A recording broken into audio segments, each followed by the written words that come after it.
We last left the infant Vlad the Impaler and his brother Radu, the would-be handsome, in the hands of Sultan Murad II, who, if you remember, had taken the boys from Vlad II so as to use them as a bargaining chip to keep Vlad II in line. The idea was that so long as Sultan Murad II had Vlad II's sons, he could manipulate Vlad II into doing what he wanted, but most importantly, he could steer Vlad II, who he had placed as the ruler of Wallachia, and deter him from working against him. Put simply, Sultan Murad II was like, say the Ottomans are the best, and I won't kill your children. But now you see, Vlad II kinda called Sultan Murad II's bluff, and though he didn't outrightly oppose the Ottoman rule, nor say that the Ottomans were the best, he was forced into playing both sides, sometimes supporting the Hungarian and Transylvanian armies who were pressuring him to side with them against the Ottomans, whilst also paying tribute to the Ottomans and demonstrating his support to them. Vlad II was basically put between a rock and a hard place, and there was only so long before he was struck down by one side or the other. This blow came from the Transylvanian voivode John Hunyadi, who, after seeing peace established between Wallachia and the Ottomans in 1446, felt personally betrayed by Vlad II, and so invaded Wallachia and assassinated him. With Vlad II dead, Wallachia pretty much fell into Transylvanian control, with Hunyadi making Vladislav II, a son of Vlad II's cousin, the new voivode of Wallachia. But let's not lose sight of the real victim here. That's right, Sultan Murad II. Sultan Murad II had now lost his Ottoman-inspired voivode, and totally lost the crucial territory of Wallachia. Worse yet, he was stuck with these two brats that weren't even his. With no reason to keep Vlad III and his brother Radu alive anymore, the Sultan was expected to pretty much do away with them. But inspiration struck the Sultan, and though it is unknown what type of relationship they had with their new Ottoman stepdaddy, they did live it up, at least as far as education went. The Sultan ensured that the boys received the finest tuition, not because he was particularly caring of the brothers, but because he intended to raise them as future voivodes of Wallachia, those who, despite their heritage, would be loyal to him and the Ottoman Empire. Of course, this would not be a smooth road for anyone involved. For one, Vlad was rebellious in comparison to his younger brother. He acted out, defied authority, and showed more of that temerity that was evident in his father. Due to this, it was not uncommon for the young Vlad to suffer beatings, none the least which came from the whip, something he would grow up to resent. On the other hand, his brother Radu was far more agreeable with the Sultan, and adopted his newfound obligations with far more acquiescence. Furthermore, Radu was thought to have been an exceptionally good-looking boy, a feature that would follow him into adulthood, as he was known as Radu the Handsome. Because of his easy personality and good looks, Radu would come to earn the Sultan's favour, as well as the favour of both high noble men and the affections of women. Vlad in comparison only grew more and more bitter, and the success of his brother, or as Vlad would have seen it, the total disregard of his heritage, would drive a wedge between them. Radu would find it easy to make friends, and he would soon befriend Mehmed II, the future Sultan of the Ottoman Empire.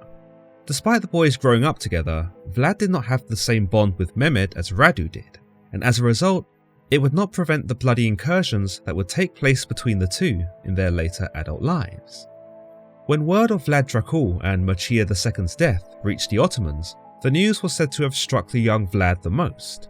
It is here that some believe the Impaler was born, for after learning of how his father and brother were murdered, betrayed by their Transylvanian neighbours no less, he swore vengeance upon both John Hunyadi and the new Wallachian voivode Vladislav II, a man who Vlad declared would die by his own hand. In the following years, John Hunyadi launched a campaign against the Ottoman Empire, and in 1448, at the Battle of Kosovo, he proved that he wasn't quite ready for the Ottoman strength, with little advancement upon Ottoman land and many losses to show for it. Indeed, for Hunyadi, the Battle of Kosovo was a complete disaster, and to make it worse, while Hunyadi and Vladislav II engaged in this battle, no one was back home in Wallachia, and so Vlad took advantage of his enemy's absence, and with an Ottoman force, snuck into Wallachia. Here, with the Ottoman strength on his side, Vlad seized control of his home and initiated his birthright by becoming the voivode of Wallachia for the first time in 1448. But of course, this sudden usurpation did not sit right with the Hungarians.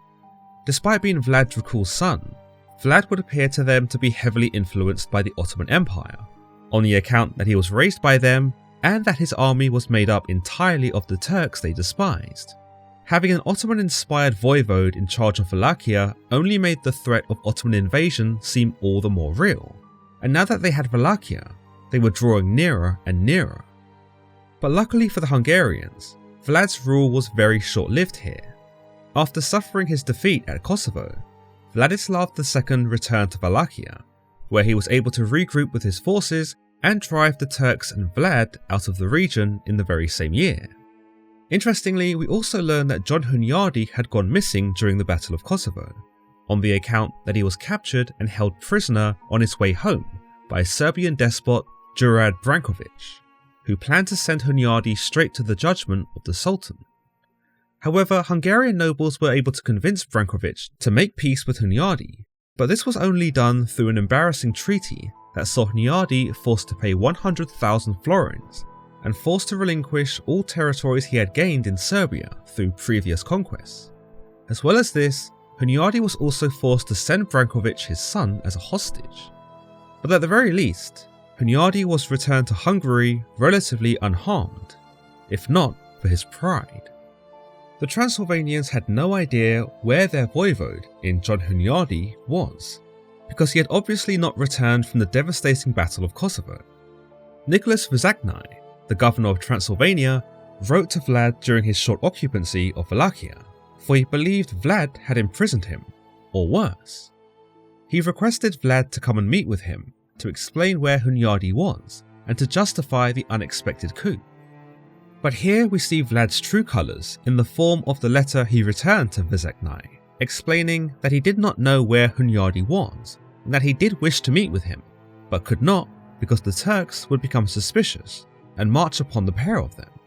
However, he also added that he would wait to see if Hunyadi emerged alive, and that if he did, he would meet with him and make peace with him. It would seem that from this letter then, that despite spending his childhood in the Ottoman Empire, and despite being raised to become an Ottoman-inspired voivode, Vlad never forgot where he had come from, and intended to betray the Turks at the first opportunity he got, even if it meant siding with the man who had killed his father. Now, as mentioned, Vladislav II did regroup after the devastating loss at the Battle of Kosovo, and this allowed him to cut Vlad's first reign fairly short, as he regained Wallachia and drove Vlad out. After this defeat, Vlad returned to Ottoman-occupied territory for a short while, before fleeing to Moldavia in 1449, Moldavia being a neighbouring region of Wallachia, which was occupied by Bogdan II, an uncle of Vlad who had mounted the throne with support from none other than John Hunyadi. Here, Bogdan II received the exiled Vlad and assumed him into his own court, treating him like a son and even educating him further, alongside his own son Stephen. Life for Vlad during these years was mostly peaceful, but it would come to an abrupt end when Bogdan II was assassinated by his own brother Peter Aaron in October 1451. With no viable options and feeling unsafe in Moldavia, Vlad and Stephen fled into Transylvania, whereby they sought assistance from John Hunyadi. But in the space of 4 years since Hunyadi's defeat to the Ottomans, he'd been stripped of his titles as the Viceroy of Hungary and the Voivode of Transylvania. Basically, after that embarrassing defeat at Kosovo, and that humiliating treaty with the Serbian despot Brankovic that left him poorer and also sonless, people thought that John Hunyadi was a bit of a joke now. Whilst he did maintain some influence, well, a lot of influence, considering he still controlled the army, Vlad and Stephen felt it was safer to avoid Hunyadi as well, and instead seek refuge in Brasov, a region in far southern Hungary and just north of Wallachia, a place that opposed the rule of the voivode Vladislav II. There, Vlad believed he would find allies against the treacherous cousin, who'd usurped his father. Of course, Hunyadi had no intention of allowing Vlad to settle anywhere in Hungary or Wallachia, for his presence could undo the groundwork he had put in place, in his efforts to keep Vladislav II in charge. Hunyadi went as far as to write to the mayor of Brasov to ban Vlad from staying there, though rumours exist that this was ignored and Vlad was allowed into hiding. Hunyadi would continue to search for Vlad within the region, evidently unsettled about the Wallachians' presence in Hungary, and would even go as far as to hire assassins to remove the problematic Dracul. Learning of this, Vlad went further into hiding. Whilst this was going on, we learned that the relationship between John Hunyadi and Vladislav II was beginning to fall apart, on the account that Vladislav was beginning to soften to the Turks, and the new Sultan Mehmed II, the childhood peer of Vlad.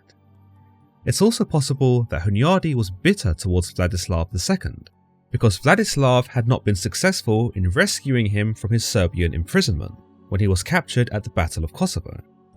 With all this going on, Hunyadi came to realise that if he could not rely on an ally in Vladislav II, he would have to turn to an enemy. He summoned for Vlad. Join me next time for part 3 of this series on Vlad the Impaler, where we'll step into the uneasy alliance of Vlad and John Hunyadi, and see how these two titans of Eastern Europe fared in the face of the Ottoman onslaught. As always guys, if you've enjoyed today's special episode on Vlad the Impaler, then be sure to give it a like and don't forget to subscribe for more content just like this. Until next time.